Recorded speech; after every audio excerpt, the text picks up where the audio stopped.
Welcome to the second video in the shooting techniques portion. This video is going to be all about the shots that you must master to get really good real estate video. So first of all, you've heard me say it time and time again, and I'll continue to say it. Make the video undeniably yours. This is the video that's going to allow you to do that. This video is going to unlock your potential and creativity for different shots. If you get comfortable with these 5 shots, you will be setting yourself up for, once again, really, really good video. So what shots are we going to go over? We are going to be going over the push in shot, the pull out shot, get your hat out of the gutter, the pan shot, side movement, and tilts. So first we're going to go over these. Once you master these, then we'll get into the advanced shots. So the advanced shots, it's going to be in the next video, but just to let you know where we're going, that's the case. And we're going to get into, we're going to hop into Instagram. Forewarning, I think this, Instagram doesn't allow Loom to show face recording. So for some reason, I'm not going to be able to do that. But before we go into that, please share the course. As you guys know, I'm trying to start a revolution of amazing real estate marketing, amazing real estate service. I have such a grand vision with this. I can't possibly get to the reach that I want to get to without you. So share this course. It'll help someone else. It'll help someone else out too.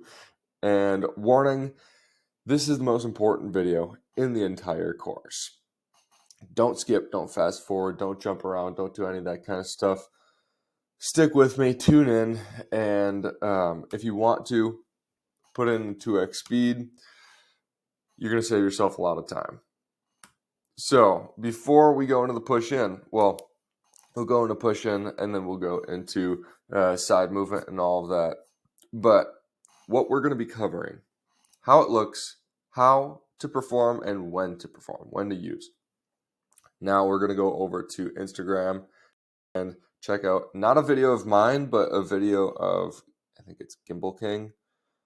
So we're going to start with this push in here.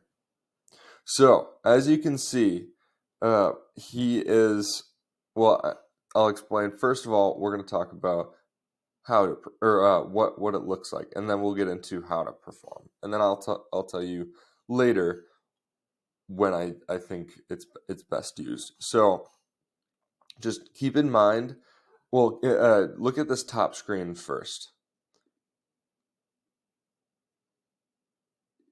So as you can see, he was zooming in that entire time. And he was just keeping the vertical and horizontal axis leveled, and he was just walking straight forward.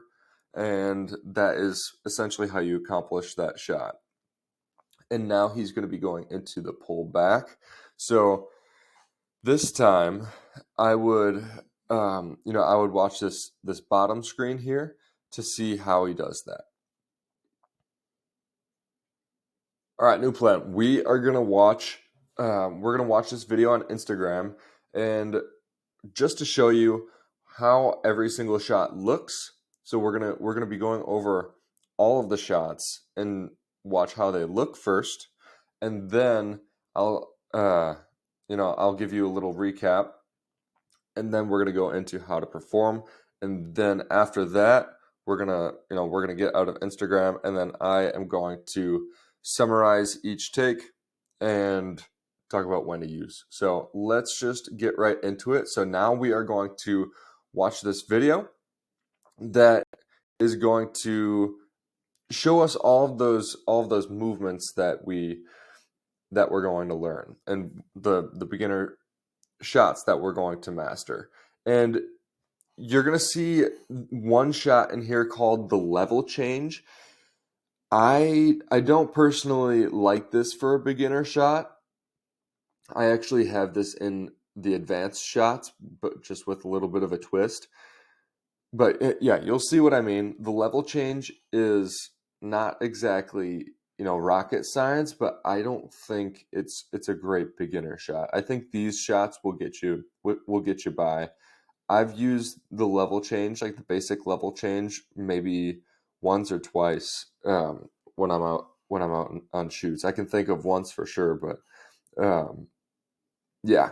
Anyway, useful shot, but we're gonna get into how each shot looks. So make sure you keep an eye on this top section here.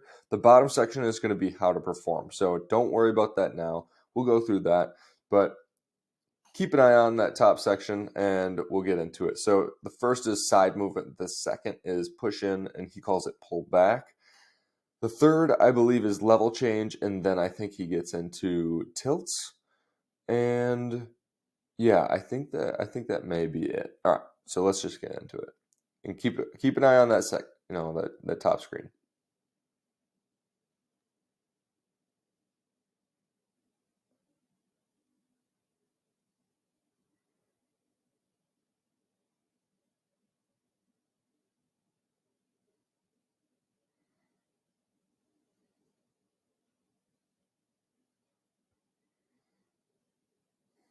So as you can see, he has level change. Well, he has so he has the side movement, which he's doing in this shot actually.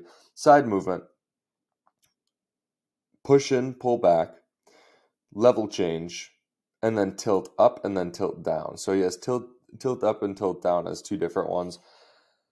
I kind of like to rope it into the same thing because the mechanism for how you're going to accomplish that is pretty much the same. But now we know how to perform, or now we know how they look.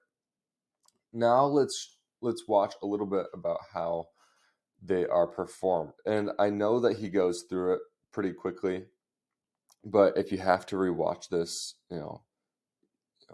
definitely do so. So just watch this bottom screen here. He's going to be moving the camera from his left to his right. And this is going to be a good example. So now he's holding the camera sideways and he's just walking back. I don't like that as much as, walking sideways, but that's just, that's just the way that I do it. You'll get a feel for it.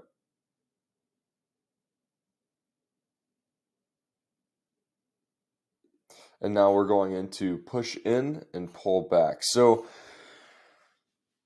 he's keep in mind he's just keeping the horizontal axis level, the vertical axis level. Like all axes are just locked and stabilized, and he's just going to walk forward or walk back. That's pretty much all he's doing here. So let's just watch him really quick. All right, now he's going to get into level change. Again, I wouldn't worry about this, but I think the setting that you would put your gimbal on is tilt locked for this, because that means when you when you move your camera down, that level doesn't change. It still wants to look forward. So I think that's what he's going to do. If you want to try this, you can, but I'm not going to go into it because again, I don't use it. I don't think it's necessary for beginners. But yeah, we'll watch it here. And then tilt up. So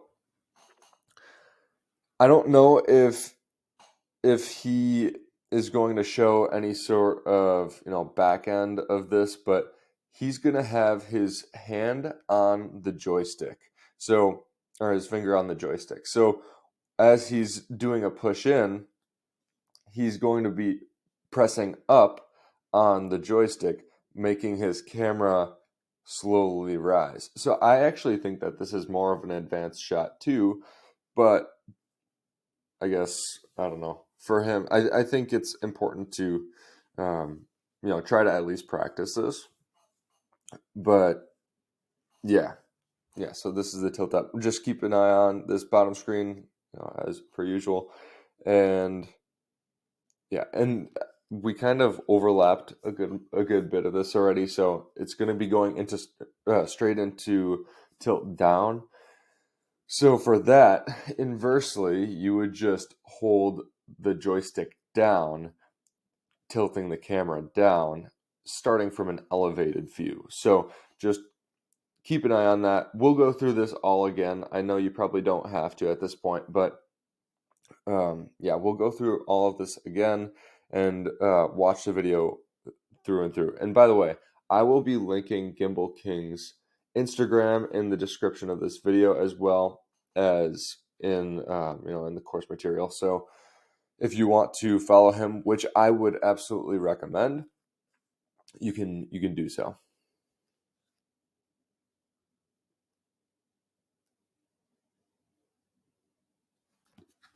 All right. So it looks like he wasn't using the joystick, but that's just kind of, I don't know. That's just kind of up to you. It looked like he was just using camera movement and maybe the um, locking the tilt. But yeah, all right. Let's just watch this again through and through. You can tune out for this section if you want, but if you're going to do so, tune back in like 30 seconds.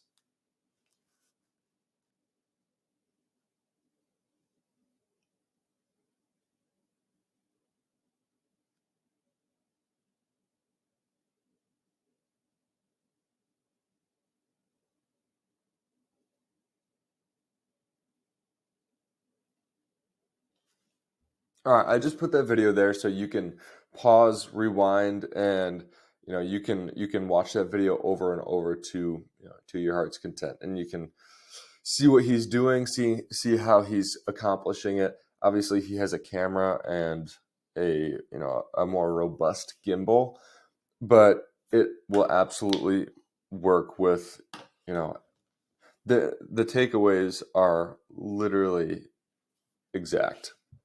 But anyway, so we went through how it looks, we went through how to perform.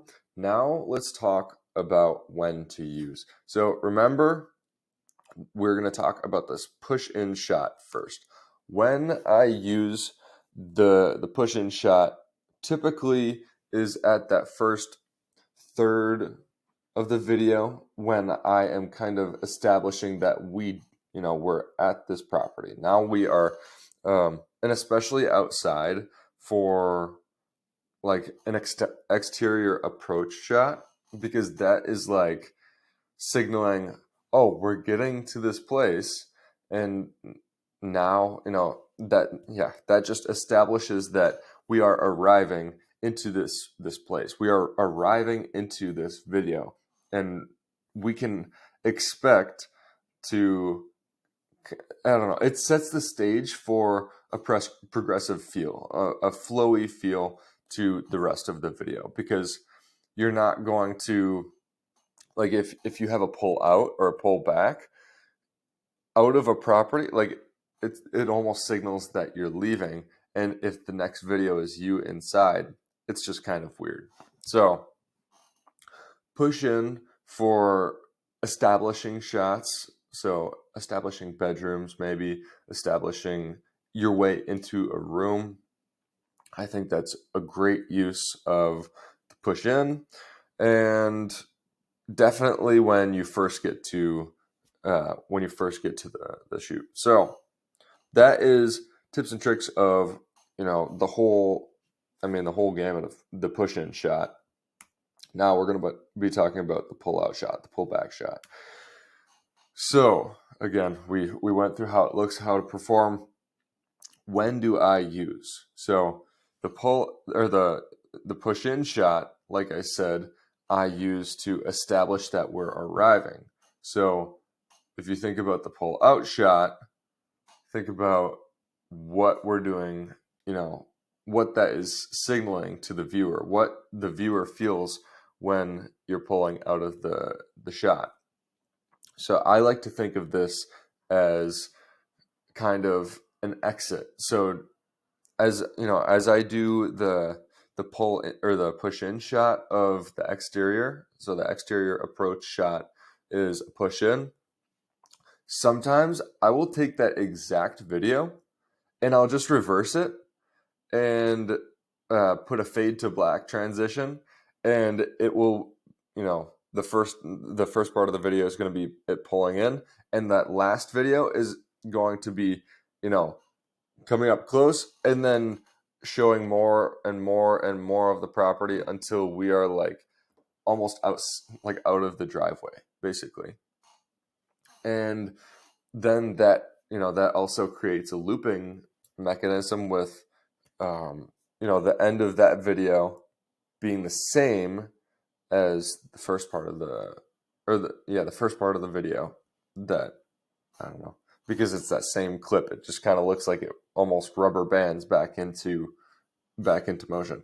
Anyway, that's when I use pull out shots. I don't use them almost at all like in the middle of the shoot. Yeah, I really don't use them at all. If I use a pull out shot, I might pull out and then do a complete 180. So let's say I'm in a hallway and I'm leaving a bedroom to go to a living room, and let's say it's kind of like a split design home, I guess you could say. So as soon as you walk in, there is kind of like one half over here, one half over here, like a ranch style, whatever. So if I start on one side, maybe I'll do that pull out in the hallway after I'm done with one side, and then I'll save the living room for then. So like I'll do a pull, and this is kind of the, you know, one of the advanced tricks. You don't have to, you know, this can go in one ear out the other, but I just want you to hear it because it's relevant to the pull out shot. So what you're gonna do is you're gonna kind of backpedal, and then you're going to stop, and then you're going to you know, try to get your camera kind of close to that wall, so it, you know, fades, you know, it fades to black a little bit, and then you'll do a full 180, and then you'll just try to do a push in shot of whatever you were, you know, whatever you're going into. So maybe that's a living room, whatever. But that's how I would do that, and then I would, you know, I'd mess with that in the editing room a little bit, but that can be an amazing use of the pull out shot. But again, I don't use it in the middle of the shoot. I only really use it at the end where I'm pulling out to show off the exterior and signal that we're leaving. So that is the pull out shot, or as Gimbal King calls it, pullback shot. Now we're going to be talking about pan. So pan wasn't even in that video that we saw. I don't know if you picked up on that, but pan is, it's very simple. So I don't use these okay. I won't talk about you know, when I use these. I want to look. Oh my gosh. I want to talk about how it looks really quick. So if you have ever taken a panorama photo, you know that you start here and you just slowly you know, try to stay on that line, and you pretend that you are the axis. You as the axis are not moving. You are locked, and you know, you're just rotating. So that is what a pan is. So a pan is like, okay, in this case, this is the axis. You're just going like this. And it doesn't look very dynamic, but there are some use cases for it. So, okay, we went through how it looks, how to perform. When I use these shots, the only time I'll use this shot is when I am in a small room and there isn't much there really isn't much room for me to move around. So if I can't, like if I'm showing off, maybe it's a bathroom or an office space. As some of you know, I did a commercial building a little bit ago, and so that's actually in the fourth module. You can check that out. But I did a commercial building, and there was one office where I couldn't I couldn't move almost at all. I did some side movement shots, which we'll get into in just a second, but I couldn't move almost at all. So what I ended up doing is I took a couple pans because, as you know, I need one shot that I feel like I absolutely nail, and I need one or two shots that I know for a 100% 100% chance are passable. Passable meaning that would be fine. I could make that work in the editing room, but I don't want to use that because I want my shot that I feel like I nailed. That might be a little bit speculative. I want that to work out. But there are some cases where you just take a simple pan and you say, all right, that is good, and move on. So again, small rooms, that's a really good time to use the pan shot. But I can't think of any other times where you'd use the pan, if you don't add something to it, which we'll actually get into in a little bit. Well, next video. All right. Side movement. This is my favorite shot. This is for sure 100% my favorite shot. I use this during the bulk of the video, like the meat and potatoes, not the leaving the property, not the getting to the property. I almost always use this. I mean, I almost always use this shot in like almost every room. Like I almost always get at least one take of side movement in almost every single room. It's crazy, but it looks so good, and it's so nice looking when you pair that up with another side movement shot, especially if you can get some uh, some sort of subject to transition behind. So like, let's say camera here, wall here. So you do a side movement shot, and then you cover that camera, and then say that this is the camera. And then you start the next shot, and then you go into frame, and you can see what, like, the subject that you want, and you can take that shot that went behind here, and the subject, or the shot that started behind, and you can pair that up really nicely with in the editing room. So that is one of the biggest use cases for side movement. Whenever shoot to edit, obviously shoot to edit's almost always in my mind, but whenever I'm thinking of how do I make this work together with this other room, side movement is almost a fail-safe. So just to remind you how it looks, it's not moving forward, not moving backward, no axis is being tilted or misconstrued or whatever, and you're just going from one side to the other, and it just it shows off just as if it's on a slider meaning like a track. It's just shooting like this. So that is how it looks, and like I said, I use this almost all the time. This is easily my favorite shot. I'm trying to think of specific examples. So one specific example, into a bedroom. I think this is one of my favorites. So you'll start on, let's say, the left side of the door frame, and then you'll just move sideways, and it'll go from out of focus and dark to into focus and bright and beautiful, and the bedroom is going to be showed off really well. But then when you're done with that, that shot, you can put your camera behind the left door or the right door frame and start your shot of, let's say this is the bedroom. You can then put your camera, you can start your camera on the left, behind the left door frame of the master bathroom, and then show the bathroom off. And then you can, that's just an example of what you could do.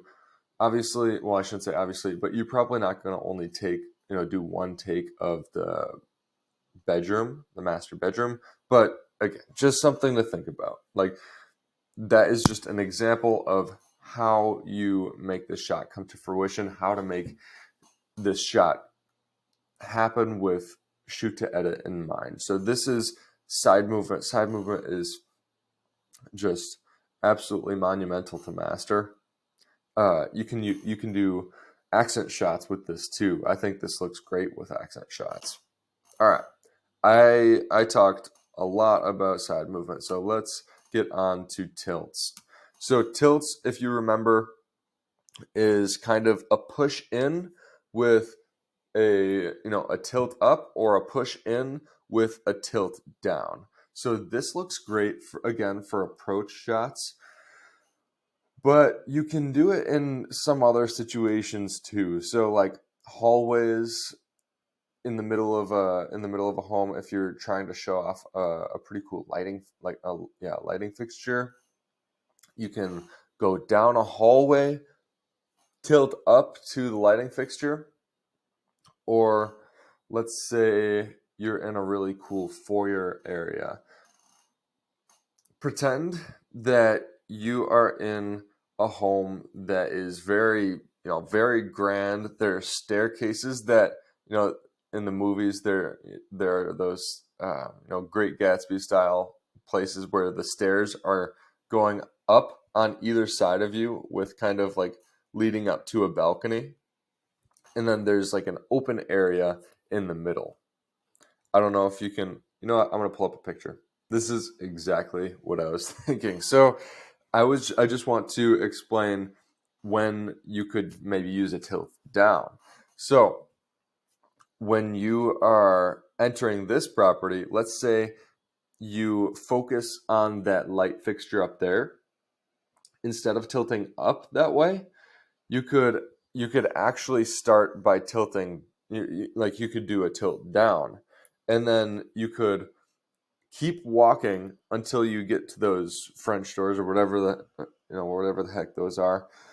You could have those open and you can show off outside. So just an idea there, for a tilt down. Let's see. Let's pretend we're going to do a tilt down on this. So maybe you have accomplished everything you want on this main level. Obviously, you can see there are stairs here, so it looks like there's an upstairs. Let's say you're done with everything on the main floor. So you could turn on those lights up there, and you could do a tilt down to reveal those stairs. So that could be your foreshadowing shot for flowing upstairs. Just an idea there. So, all right, we talked about tilt ups or tilts up and tilts down. Let's see here. What else do we have in the bank?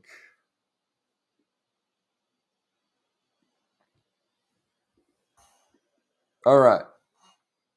Recapping all of the shots. I'm not going to, because I feel like I nailed every single one, down. I hope you guys have a good picture of what these shots entail, what they look like, how to perform them, when to perform them. And yeah, if you haven't followed Gimbal King already, I'd check him out. He has a lot of really solid advice with gimbals.